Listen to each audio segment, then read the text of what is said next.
सास का अखाड़ा बहू ने पछाड़ा। माँ जी, ये कैसे बना रही है शिमला मिर्च? नहीं नहीं नहीं, ऐसी कोई नहीं खाएगा। आप हटिए, मैं बनाती हूँ। कोई नहीं खाएगा? अरे तेरे मायके वालों के लिए नहीं बना रही हूँ, अपने पति, बेटे और बेटी के लिए बना रही हूँ। और वो लोग शिमला मिर्ची ऐसे ही पिछले कई सालों से खाते आ रहे हैं। बहू बहू हो ना, थोड़ा सोच समझ कर जबान खोला करो, समझी? माँ जी, फिर तो मैं यही कहूँगी कि आपको खाना बनाना आता ही नहीं। बहू शिमला मिर्च बना लेती है, लेकिन अपने अंदाज में। फिर खाने के टेबल पर, ये सब्जी क्या बहू ने बनाई है? आज बहुत अलग लग रही है। भाभी, रंग तो बड़ा अच्छा दिख रहा है सब्जी का। अरे नहीं नहीं, मुझे तो माँ के हाथ वाली खानी थी। क्या है रीना, सब्जी माँ को ही बनाने दिया करो ना। सास, जिसे अब थोड़ा सा अपना पल्ला भारी दिख रहा होता है। अरे अब बेटा मेरा जमाना आ गया। ये घर कभी मेरे नाम से चलता था, लेकिन अब लग रहा है कि मेरा होना ना होना एक ही बराबर है। बहू तो पूरे घर के साथ रसोई में भी राज करना चाहती है। माँ जी, आप ही ने तो कहा था शादी के वक्त कि रानी बनाकर रखेंगी मुझे। तो देखिए, रानी का काम यही होता है ना, राज करना। अरे देख बहू, माना तू राज करना चाहती है, लेकिन भूल मत, पूरी रियासत अभी मेरी है।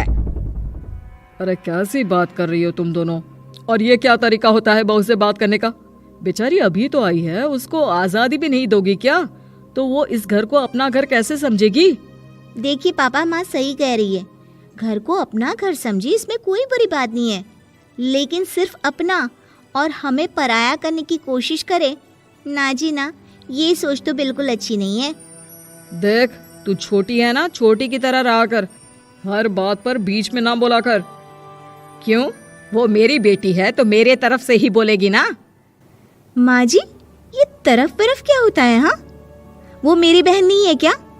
मैं मानती हूँ कि आज मैंने सब्जी बना दी, लेकिन थोड़ा खाने में बदलाव करना हम स्त्रियां भी तो जानती हैं और चाहती भी हैं। तो इसका मतलब ये तो नहीं कि घर के खाने की कोई वैल्यू ही नहीं है। देख, मैं कोई बहस नहीं करना चाहती, जाओ खाना खा लो। सभी खाना खाने बैठ जाते हैं। अगले रोज, माँ जी प्लीज, ये आस पड़ोस वालों को बोलिए ना, मुंह उठाकर घर में मत आ जाया करे। अरे किसी के घर आने जाने का कुछ वक्त तो होना चाहिए। यहाँ तो सारा दिन मानो लोगों ने धर्मशाला बनाकर रखी है। बहू, वो हम लोगों के परिवार जैसे हैं, पिछले 25 साल से हमारे साथ है। और ये मेरा घर है, यहाँ कौन आएगा कौन नहीं, ये तू कैसे डिसाइड करेगी? और हाँ, तुझे अगर पसंद नहीं ना, तो अपने कमरे में चली जाया कर।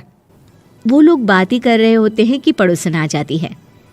अरे बहन, हम लोगों ने जागरण रखा है माता का आज रात, सुबह का भंडारा भी, तो बहू रानी को लेकर आना। आना हाँ बिटिया?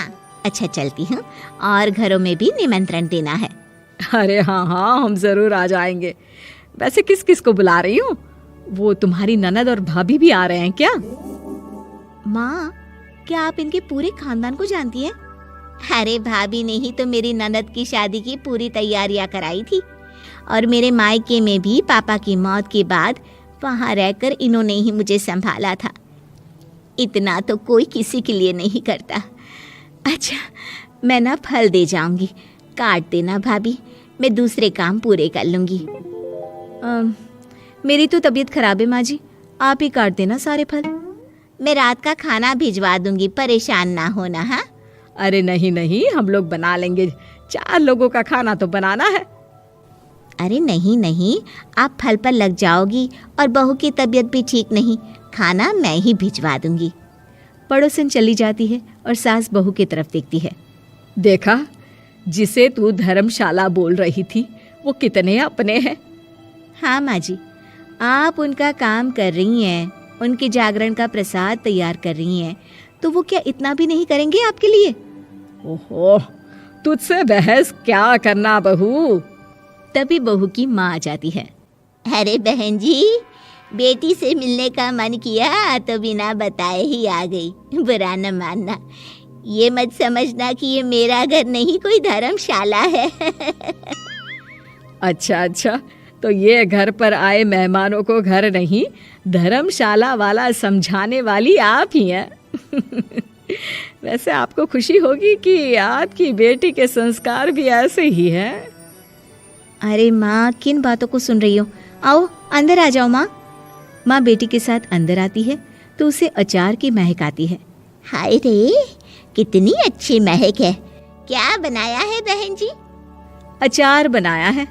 आपकी बेटी बोल रही थी कि आप लोग कुछ अलग तरीके से बनाते हैं। मैं तो बस ऐसे ही। हम लोगों के घर पर तो अचार टिकता ही नहीं है। अरे आता ही किसे है अचार बनाना? लेकिन जैसे ही बेटी माँ को कमरे में ले जाती है, क्या है माँ, क्यों आ गई यहाँ पर? बताकर तो आना चाहिए। अरे कैसी बात कर रही है बेटी? माँ को बेटी से मिलने का मन किया तो क्या माँ नहीं आ सकती? आ सकती है माँ, क्यों नहीं, लेकिन तू ना पूरा खेल बिगाड़ रही है। खेल? कैसा खेल बेटी? मुझे भी तो बता देती तो मैं भी खेल लेती। माँ, जब से शादी करके इस घर में आई हूँ ना, सासू माँ ने मेरा घर का रट लगा कर रखा है। अब मैं ये बताना चाहती हूँ कि यहाँ मैं आ गई हूँ। कोई भी चीज़ जो पहले होती थी वो ठीक नहीं थी, तो मैं उसे परफेक्ट करूँगी। अच्छा, यानी बात सिंहासन की है कि पहली रानी को उतारना है। हाँ माँ, तुम्हें जो समझना है समझो, लेकिन बात तो यही है। पर बेटा वो... बेटी कुछ नहीं समझती और दरवाज़ा खोलकर बाहर चली जाती है। माँ, जो कि एक अच्छी औरत होती है, बेटी को समझाने की कोशिश तो करती है। बाहर सास के सामने माँ कहती है, अरे बहन जी, आप चलिए ना मेरे साथ मेरे घर, बहू का मायका भी देख लीजिए। अरे नहीं नहीं बहन जी, आप ही रुकिए हम लोगों के पास। शाम को जागरण है, वहाँ ले चलेंगे। उसी का प्रसाद तैयार कर रही हूँ।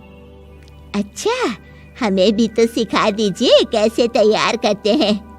अरे कैसी बात कर रही हो माँ, कितने जागरण करवा चुकी हो तुम? देख बेटी, एक बात गांठ बांध ले, हर बेटी माँ के घर जो होता है वो देखती है, लेकिन सीखती वो सास के पास ही है। सास का संस्कार वो अपनी सास से सीखती है, जो वो अपनी बहू को देती है। तो बेटी, यहाँ के रीति रिवाज, रहन सहन, बोली भाषा अपनी है, जिसे तुझे ना सिर्फ फॉलो करना है बल्कि सीखना भी है। और जहाँ तक सवाल है पूरे घर की रानी बनने का, तो जब तक तेरी सास महारानी है, तू रानी ही तो रहेगी। क्यों बेटा?